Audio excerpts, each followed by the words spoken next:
Hello and welcome to a special episode of Catching Up to F.I.R.E, our Wednesday episode. It's a pop-up episode, and this week we're featuring our esteemed co-host, Jackie Cummings Koski.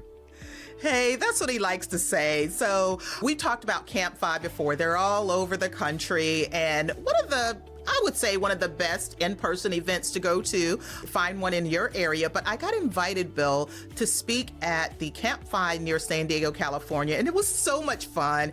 And you know what the title of my presentation was? I do, but tell us. Yeah, it was my non-fire confessions. And I'll confess one of them, and then you'll have to check out the rest of the show to get the other one. But one of my non-fire confessions is that I took a 401k loan, something that every financial professional warns against, but I tell the whole backstory. So before you judge, please watch the whole thing. Well, I mean, I was fascinated by this episode, and I really recommend that people hear your story because you're very transparent. You go through your numbers like nobody else does, and then you give up all these confessions that are really surprising considering we're members of the FIRE movement. My non-FIRE confession is that my wife had me provide her with a hot tub. And it was a story that I couldn't say no to because she said to me, on your deathbed, you'll regret not having given me a hot tub. So it turned into a whole landscaping project and a self-build on the hot tub. It was a massive endeavor. It was a non-fire thing, but we soak in it and she loves it. So you can't go wrong listening to your wife, right?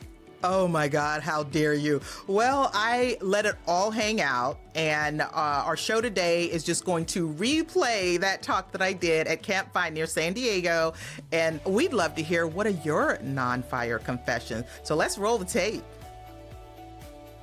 Welcome to Catching Up to F.I.R.E, a podcast on mindset, money, and life for late starters of any age on their journey to financial independence.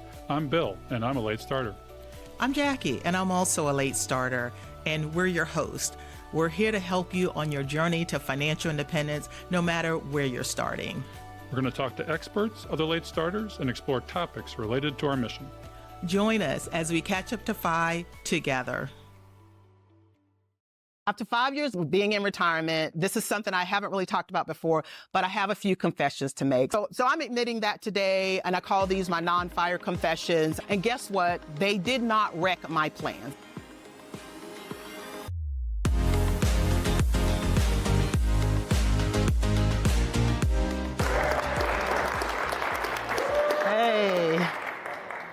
Hey everyone, I'm Jackie Cummings Koski, and today I'm going to talk about my non-fire confessions. I've shared my story, and in the media and everything, they want to highlight all the really good stuff and not talk about the real stuff sometimes. So I'm going to do that. But before I do that, I want to kind of introduce myself. I do live in Ohio, so it was exciting for me to be in California, except when you start talking about housing prices. That scares the heck out of me. So let's get going here.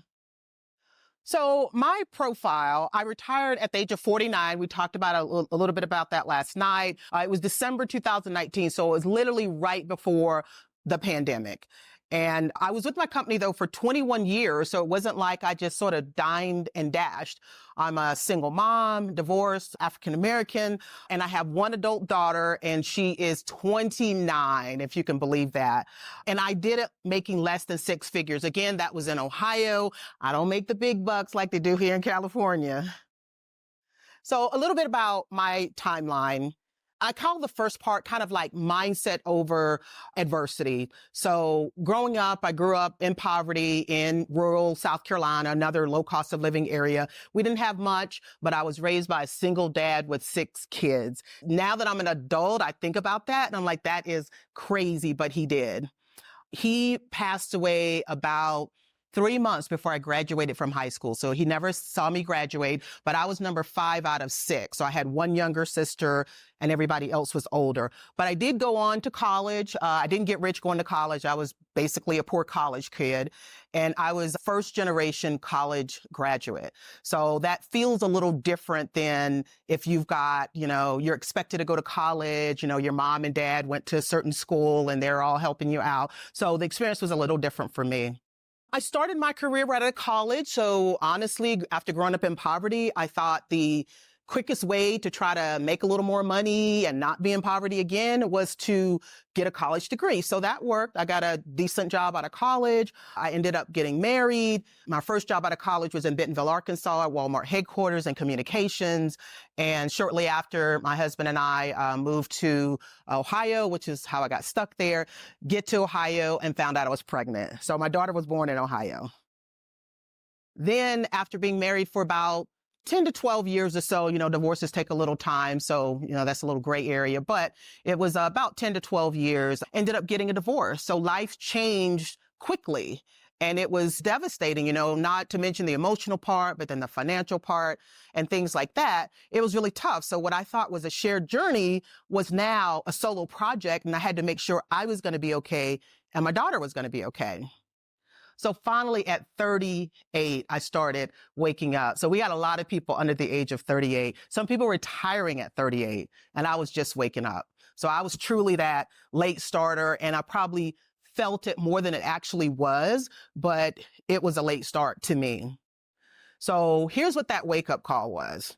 In 2004, right around the time of my divorce, there was this huge disparity in what I had in my 401k and what my husband had in his. I had $20,000. Now I'm around my mid-30s and I'm thinking, yay, I'm doing pretty good, right? Well, he had $120,000. So here's what that looked like. He had $120,000 and I had $20,000. I mean, all that got equalized because we were married for more than 10 years and there's a process called quadro. So it got fixed, but I vowed to myself, this huge wake-up call, I vowed to myself, I never wanted to feel that financially ignorant again. And a lot of times we have these things that happen in our lives that, sort of shakes us up so much where that is the pivot point. At that point, we decide we want to do something different. So part 2 of the timeline I call money moves. Started waking up and I started doing things a lot different. Hadn't even discovered FIRE basically, but I did join an investment club. This investment club was more about individual companies, which, is not exactly a FI thing to do, which is part of one of my confessions. So I started thinking, doing individual stocks is probably not the first place to start, but all of this personal finance stuff comes full circle. So then I said, why am I not maxing out my 401k? Why am I not maxing out my IRA and all of those other savings? So I started doing that. I could have done it a lot sooner, but I didn't know. Then I finally got to, I discovered FIRE and understood what my FI number was. And that was 25 times my expenses. So I was about 46 when I hit my FI number. And I still wasn't ready. I was getting that one more year syndrome. So I worked another 2 years. And during that 2 years, I thought about, what do I want to do? There wasn't even events like this where you could chat with people and really kind of learn and bounce off ideas. So I just said, well, if I don't know what I want to do, maybe I'll just work a couple more years. So I'm thinking about it. I really love financial education and financial literacy. That was the game changer for me. So I'm thinking, poor Black girl from South Carolina was able to change the whole trajectory of her life just by learning a few financial things and getting really smart about it. There's a ton of other people like me. I really wasn't that special. So I finally decided to retire at the age of 49. I wrote this FIRE letter. I turned that in, had a big party. Luckily, I had a great boss that threw a nice little thing at one of the steakhouses in town, and it was great. So that is kind of the timeline there. And one thing I started doing right after I left my company, I wouldn't do this while I was with my company. I talk a lot about my journey, but more than anything, I share my numbers, which is kind of unusual. Most people don't want to talk about money. It's taboo. I don't want you to know how much I make. And I learned most from the people that were willing to share their numbers. So I said, if I ever have the opportunity, I'm going to share my numbers. What are they going to do? Come to my house? It's not sitting at my house. So these are my salary and expenses. Now, again, I am in the state of Ohio, and all it is just scaled. I didn't make that much, but then again, the cost of living wasn't quite as high. So I was making about $80,000 from my W-2 job. And I had about $2,000 in other income. So, I had a little side hustle going on. I did have some debt at the time of my retirement, and that was my mortgage. And I thought deeply about this, another, non-FIRE confession, but I decided to keep this mortgage going into retirement, but only after I really thought about it. My annual expenses was between like $40,000 and $45,000 a year. And I wasn't even a good budgeter. So the way I figured out what my expenses were, I just went back to my salary, and then I deducted everything I was contributing to my retirement accounts. And then I, shaved off about 10 or 15% for taxes. And I go, okay, whatever's left, that's what I live off of. Just keeping it simple. And again, my FI number was 25 times my expenses. So you can do the math. That was roughly a little over $1 million.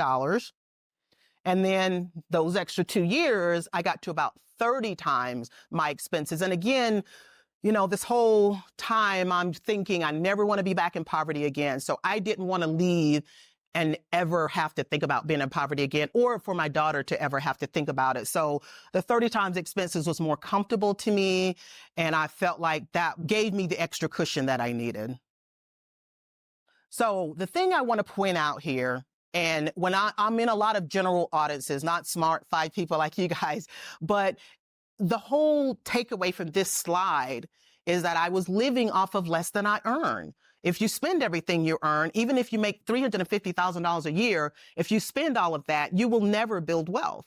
So the next part is my saving and investing. I feel like I was a better saver and investor than budgeter. So lean into your superpower. That's what I had to do.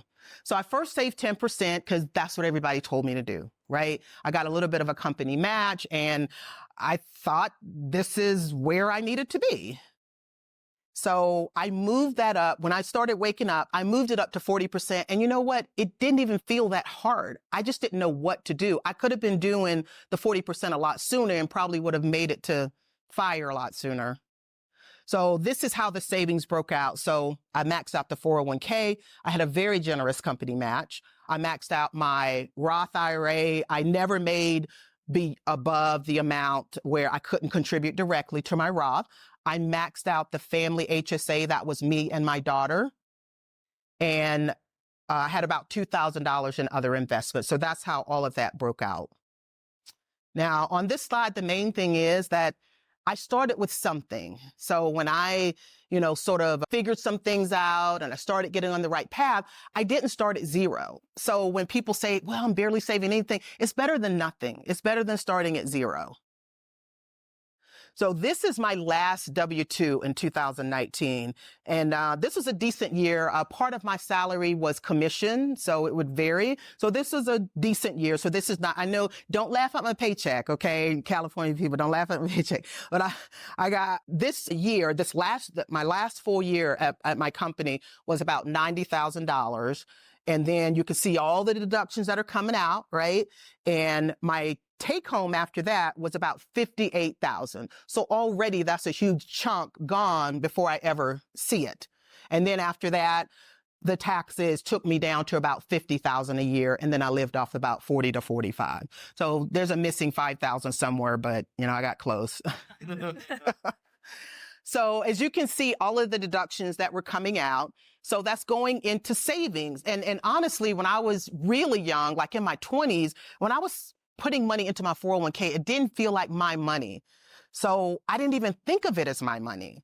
And I guess either nobody explained that to me or I didn't understand. And I may have felt differently about it if I knew it was longer term. And maybe if I knew that I didn't have to wait till I was 65. So that's something that seems like younger people will grasp a little bit better, to say, you don't have to wait until you're 65. You can take a career break or sabbatical, or, this is your cushion of money. This is your money, because I didn't grasp that when I was in my 20s.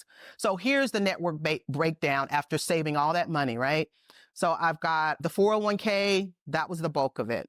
The next one was the traditional rollover IRA, and that happened to be the split when I got divorced and we did the quad draw and all of that. So that grew to be my second largest pot of money. And then here are all the other ones: health savings account, Roth IRA. I had a teeny tiny company pension, not like the juicy one that you're getting. So, but I was happy to have it. There's the car and all of that. Obviously, this didn't happen overnight, so I like to show the timeline. So this was 2004, right at sort of my pivot point to like 2022. So if you look, and if you haven't done this, this is kind of a cool exercise, right? Kind of plot your net worth or your FI number growth along with what was going on in your life. So when I did it, it kind of looked like this, peaks and valleys. And then we had that nasty 2022. I wasn't contributing anything in 2022. So my net worth dropped by like 21% in 2022. We know it bounced back, but it still wasn't pretty. And I can tell you that the most powerful exercise I've ever done with my money has been a net worth statement. So for younger people, that is a great thing to start with. If they're saying, hey, how do I become a millionaire? How do I become rich? You say, let's start with a net worth. Let me show you what that is. So next, I get this question all the time. I used to not have it in my slides, but I'll just share what I was invested in and not even recommending it to anyone else, but this is what I had. I had some cash and cash equivalent. When I retired, I made sure that I had at least 3 years worth of living expenses in cash that was not in the stock market. So COVID scared me, no doubt, but I shouldn't have been as bothered as I was because I did have that set aside. I have that little frozen pension, that's sort of fixed income too. I have my single stock portfolio and my investment club portfolio. And the rest is like a growth stock. I lean towards growth, which is another confession, but we'll talk about that later. When I said peace out at my job, I wrote them a nice little letter. That was my resignation letter. And I won't bore you with the whole thing, but I said to them, I know my 40s is a little early to retire. And some may even say I'm giving away the golden ticket. My dad would have said that. But I've certainly spent many months, maybe even years, imagining such a divergence from the norm. And ultimately, I came to this conclusion. I could either follow a traditional path or blaze my own. And I chose the latter. So that was the end. Yeah. So so last night we had a group that was talking on the topic of life after fire. So we get a lot of questions about that. People are like, what does that look like? Well, I wanted to mention 5 just random things that I learned since I retired. Precision is not required. I would have never felt that way approaching fire. But afterwards, I'm like, I stressed out a little too much, or I was a little too precise with that spreadsheet and all of that stuff. So precision is not required. There are big bonuses rolling over your retirement account. Everybody talks about travel bonuses and rewards points. My biggest chunk of money was in my 401k. Well, I was strategic about rolling it over to an IRA. It's like whoever was the highest bidder with the best bonus money, that's who got it. So it is really possible to get your tax rate, your effective tax rate down to 0. I did it. I've been retired for 5 years. I did it twice. So I'm like, oh, this is great, because I would read about it. I'm like, really? So I learned that.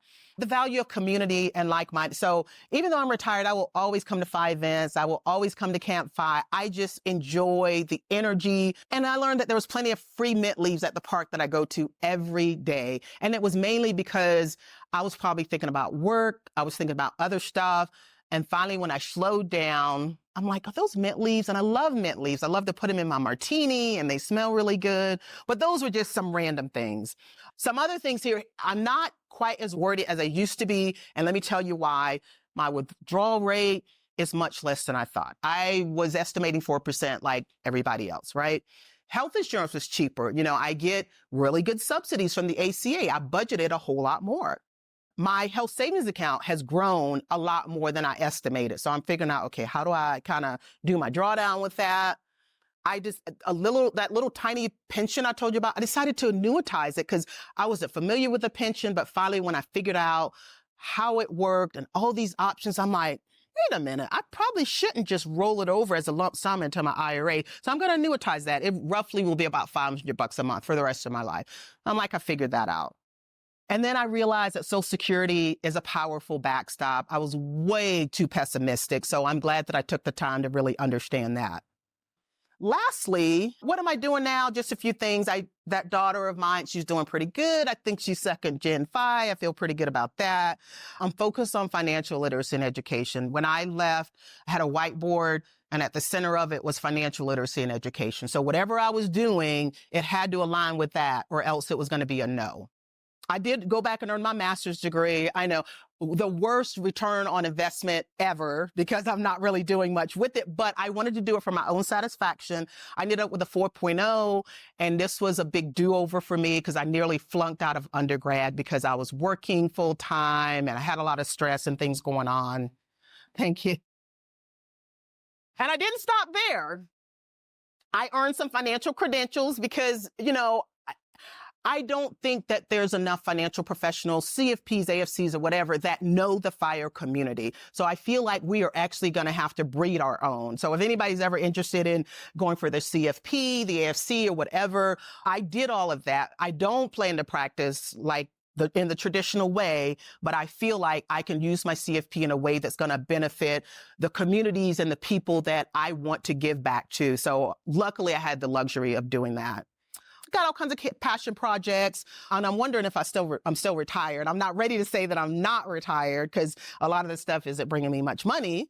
The biggest things that I'm working on is I have the book F.I.R.E for Dummies. You've seen that. And then I co-host a podcast called Catching Up to F.I.R.E. And my wonderful co-host is Dr. Bill Yount, who has been very vulnerable and shared his story of a very high income earner and how he was a late starter living paycheck to paycheck for most of his life too. So I respect him a lot. One other thing is just 5 years after retirement, this is what the portfolio looks like. A lot of people ask about that. So I started at 1.3. It was growing until 2022. We had that big dive, right? It popped right back. So at the end of 2023, my net worth had grown, and I'd been retired for 4 years, taking money out of my portfolio. Thank you. Okay, now let's get into it, okay? After 5 years of being in retirement, this is something I haven't really talked about before, but I have a few confessions to make. So I'm hoping I'm in among friends and you won't laugh at me or say anything or judge me or anything like that. And hopefully there's other people. So I'm admitting that today, and I call these my non-FIRE confessions. And guess what? They did not wreck my plans. All these happened kind of before. They didn't wreck my plans, and they won't wreck yours either. So if you're not doing everything perfect, that's okay, because you're human. We're all human. So in case anyone doesn't know the tenets of FIRE, and this is not the official, but these kind of hit most of them, right? Index fund investing, minimizing your expenses, especially the big three, optimizing taxes, multiple streams of income, decreasing, high interest debt, increasing your savings, and then that 4% rule and, the 25 times your expenses. So that's just a quick reminder of these tenets, and some of the confessions here go against these tenets, right? Okay. So the first one, I'll go through the 5 and then I'll explain, okay? So I used the 401k loan, okay? I retired while still having debt. Every financial professional warns against that, right? I never use VTSAX as my go-to fund. VTSAX and chill. I've got probably the little stop sign with the cross through it. Let's see. I invest in individual stocks, as I mentioned. Yeah, I got somebody on my side. I drive a luxury car. So I know some of these California people, somebody's driving a Tesla. That's how, and there you go. I would have thought it was you, LA guy. Okay. But wait, let me explain. So let me explain. So the 401k loan, I was sitting with someone that said this too. So don't bail on me now, but I took a 401k loan. It was 2009. So it was right after the real estate bust, got a really great deal on it, decided I was going to pay for it with cash, took the $50,000 401k loan, used some of my own money, and I looked at all the provisions. And this was interesting, that one of the provisions was that if you separate from service, you could still continue paying the loan through the custodian. So I'm like, that makes me feel a lot better. I breathed easier. And then remember, the principals the principal and the interest I was paying was going back into my 401k. So I was getting a little bit more in there than I normally would have. So I did that one. So who would have done this if they were presented with this scenario? Anybody? Okay. I won't say how little people. Okay, here's the next one. Retired while still having debt. Okay. So I kept my mortgage. I looked at it. I looked at the interest rate. The debt did not keep me up at night, but I know it does bother a lot of people. But I had to look at it for me. And I was planning to sell the house at the time. I did not sell as soon as I thought. I still have the house. But that's why I ended up doing that one. The next VTSAX, I had to do my own research. I know it's a very easy way to do it. And if you don't want to do any research or anything, that will get you where you want to go or something similar. But I'm growth minded. I think it comes from investing in individual stocks or individual companies. So my go-to fund is just a Vanguard growth fund that's still very low fee, but I did the research up front so that whenever I want a stock fund in my portfolio, that's the one I go to. So I never really did VTSAX. Okay, I invest in single stocks. I know somebody think this is crazy, but I love doing research on great companies. That investment club, it was really helpful, and I felt really good about really digging into Apple and the leadership at Apple and the growing sales and stuff that bores people. And most people don't have the inclination, but I do. I nerd out on it. I've even attended annual meetings. I vote my proxy. So I think I will always have a single stock portfolio. So that's me on that one. The last one, I drive a luxury car. Can I talk myself out of this one? Okay.